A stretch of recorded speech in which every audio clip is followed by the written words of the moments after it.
I'm Demi Samande, I'm 29 and my company is called Chesterfield. We're basically doing a variety of things. At the moment we source and restore furniture that we sort of get either off the street or individual sellers, or we can source it anywhere basically, as well as make furniture of our own. We've just launched a new range of furniture to go along with that, so you can sort of picture us as a company that kind of mixes old and new and then creates beautiful new product. When I first started my company, I simply started it as a hobby because I couldn't find work. I studied architecture for a very long time, and the work field was not very nice to me. I was commuting to a job from London to Luton for about a year. I wasn't happy doing that. That was with an architecture firm. And having decided I wanted to leave that, I came back to London thinking, okay, I'm trying to find work, and I didn't find work for the longest time. And I simply started restoring furniture as a hobby. When I quickly realised I could make a little bit of money from that, I carried on doing it to sort of, play out the time I was looking for work. And I started making quite a lot of money, and I thought, well, I need money, this is making money, why not stick to it? So in 2015, I had the pleasure of hosting His Royal Highness Prince Charles in my London studio. It was possibly the highlight of my career so far. When I started my small business, I never imagined that it would bring me in front of such important people. His Royal Highness was amazing, an absolute delight to meet. He seemed genuinely intrigued by what I did. From our conversations, I learned that he loved all things creative, and furniture particularly was of interest to him. In the same year, we were also invited to showcase our work at number 10 Downing Street, where I got to meet our former Prime Minister David Cameron. This was obviously an honour for me again, one which allowed me to have a voice in the future of young enterprise within the UK.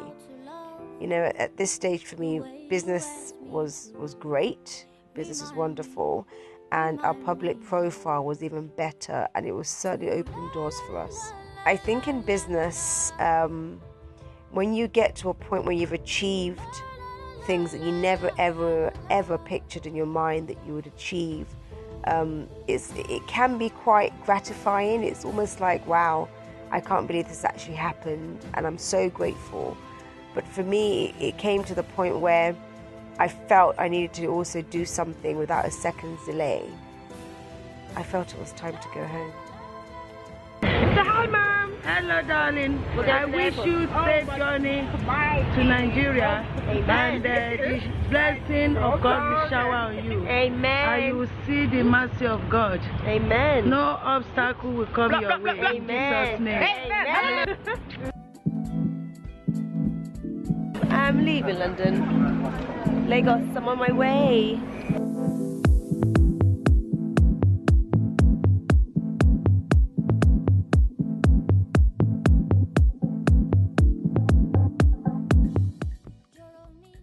Many people have asked me, why Nigeria?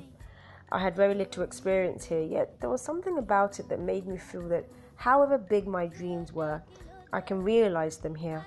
The UK was a home I knew, but Nigeria is a home where I could build something significant and make a real difference in the lives of others whilst doing it.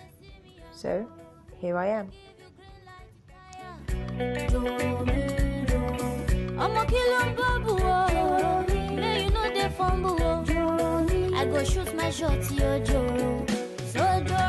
The first thing I did was find a space. However bad it was, I didn't care.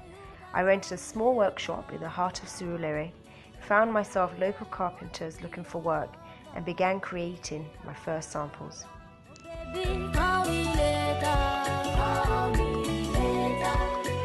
I rented a small office space to operate from. It wasn't the nicest area, but that didn't matter. I had a great team who were happy to work with me, so I invested a little money and soon the place looked presentable. In here, this is a little entrance office. It's quite small, it's nothing big, but we're starting off. The most important thing was actually starting something. So we've got three rooms here, so we've got the main office, we've got the 2 spaces there. Next, I needed to build my team of sales and marketing people who could find me customers. We began interviews for office staff right away. Look at some of the candidates. I liked 2 of them who are my favourites, and I think we're going to call them back. But Two guys. Funny, I actually wanted girls. I approached it thinking, okay, I want 2 sales girls that are going to do incredibly well for me, that are going to be absolutely professional, look the parts, talk the role, but we went in there and it was the guys that actually surprised me. Yeah. I've left the interviews feeling like, okay, I've got 2 candidates now, both guys that could potentially do really well for the job. Love if you know they, if you know they, it's really not the same. Oh no, I never thought that I could love anybody the way that I love you so completely. Oh my baby, you are the formula. Oh, you give me joy, and nobody knows me more. Nobody knows me more than you, oh baby. Throughout the course of the year, I've built relationships with suppliers, hunted Lagos for the best materials and wood. We have sold furniture to both individuals and businesses. In December, we launched our showroom and grew our team. If I don't get you, it's like the sun without the light. It's like the moon without the night. 'Cause I need you in my life. If I don't get you, it's like faith without belief. Like a heart without a beat. What's a heart? They're nice to me, so I'm nice to them. She makes something easy. If you know show, like water when no they flow. Oh, I never knew. Say one day now you will go be mine forever. I want you so completely. Oh my baby, oh, you are the family, oh, you make me smile. Nobody loves you. It's a job bag, you know.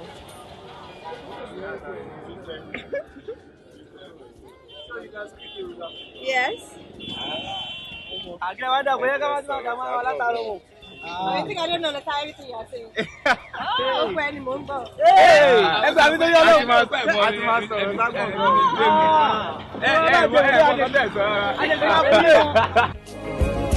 I don't get you, it's like faith without belief. In January, we moved to bigger premises, a space where we could house our growing team and meet customer demands. Oh, I never knew. Say one day now you will go be mine forever. I want you so completely. Oh my baby, oh, you are the family, oh, you make me smile. Nobody loves you more. Nobody loves you more than me, my baby, my baby. 'Cause they love me wrong. No one, and no one can please you more. No one can please you. Well, the story goes back to the UK. At a time, my son's architect, that's my background. And at the time when I graduated, there was very little work, especially for young black women as well. So I suppose at the time it was just a case of starting something just to keep me going while I was looking for work. Yeah, that goes without saying. So I think I've always sort of played around with things growing up. I was always that child who was always curious if something is switching on, and how is it working? So I'll go there and dismantle everything. And I had parents who were very happy for me to do that. Part of my success in London was due to the people who helped me along the way. My mentors were important, and Nigeria is no exception. I need mentors here too. You are really willing to be an entrepreneur, Yeah. then I'll take you up. Now, what qualities do I look out for in entrepreneurs to be? First and foremost, they think out of the box. Mm-hmm. They are, most of the time, they are non-conformists.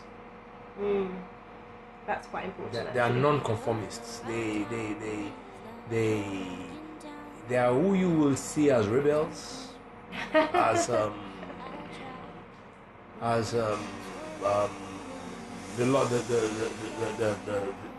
missing sheep. Mm-hmm. And most of the times, they are the rejected stones that ends up being the cornerstone. Right? So those are qualities I look out for. Once that is established, seriousness, sincerity, and they should think less of money. Knowledge first. Because at least your first 5 years of being a mentee shouldn't be much of profit. You're thinking of acquiring knowledge and learning how to get up when you fall. So I'm here to mentor people, especially people like Demi, upcoming entrepreneurs, to minimize their falls, and wherever they fall, at least they make a softer landing, which I never had when I was starting. But the sky is the limit, because it's about now. This is the best time for anybody who has the perseverance and the resilience to hold the bull by the horn. And I see a lot of that in David. That's why I believe mentoring now will not be a waste of time. Why you even come? Oh, it's almost like you're having fun with me. But so if I set my eyes on you, it's unavoidable now.